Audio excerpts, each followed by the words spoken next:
Ini bisa dibayangkan betapa ekstrimnya jalur ini teman-teman.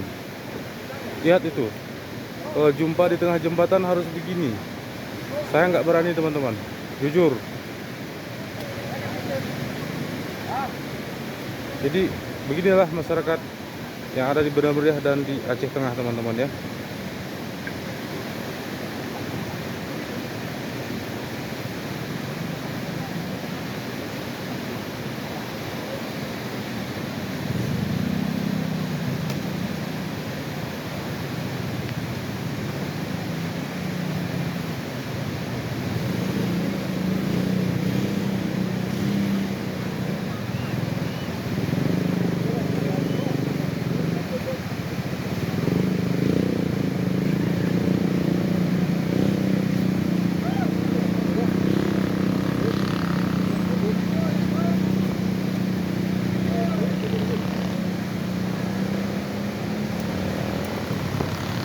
Ini ada lagi teman-teman, yang ini.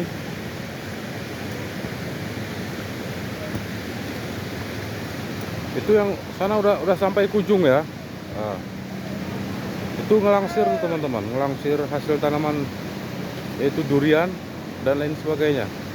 Ada juga cabai ya.